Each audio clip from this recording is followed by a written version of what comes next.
In the information age, it is critically important to remember that you are being spun from every direction at all times.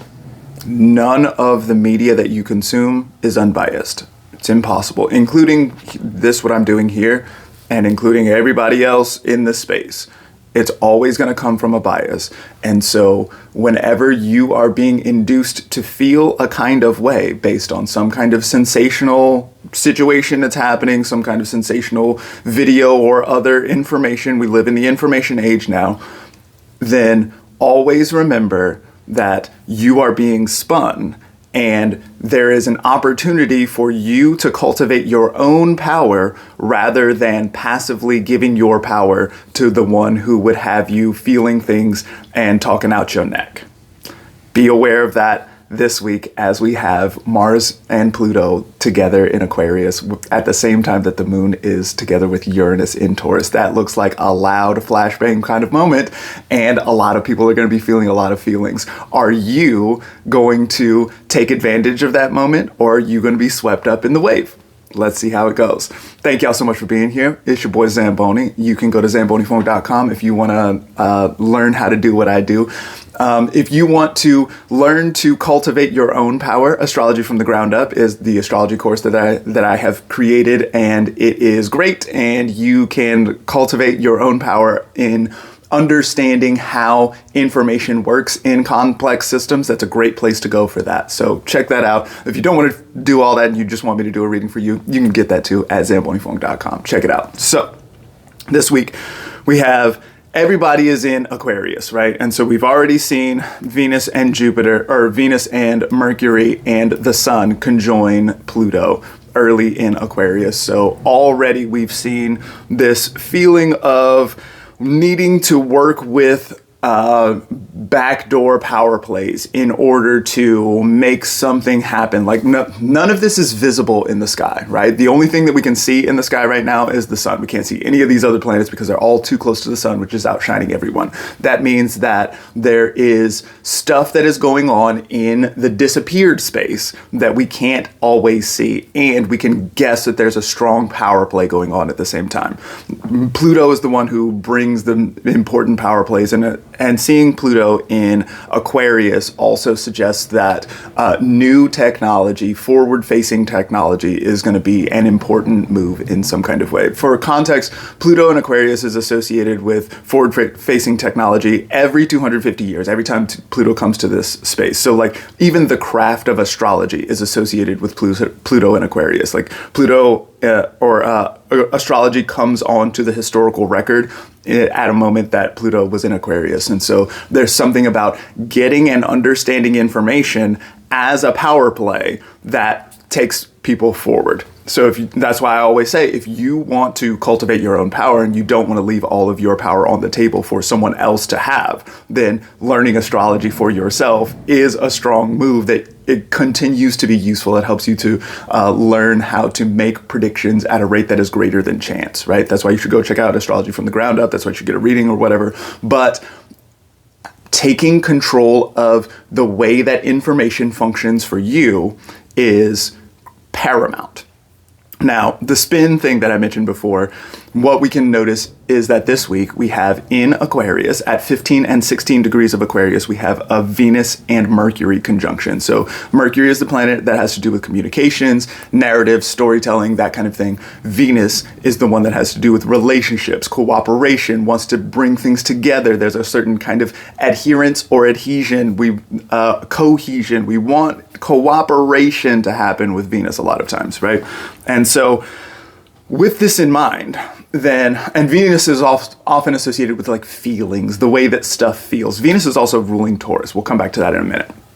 So Mercury and Venus together is a moment where sweet words can happen, right? Saying something that Mercury feels sweet or makes us work together in some kind of way is a nice way to think about a Venus and Mercury conjunction. Now, one way that we might think about that is how a 10-year-old is the sweetest, most delightful version of himself when he wants you to do something, right? This is what I'm talking about spin, right? It's not that he's lying outright necessarily, although that is an option and may be happening, but there's something about the way that we're going to deliver the message that has a certain kind of power and may induce you to do something that I want, right? And so be on the lookout this week for information that is coming at you in this kind of way that's trying to get you to do stuff. Maybe it's trying to get you to buy something. Maybe it's trying to get you to buy into a narrative of some sort.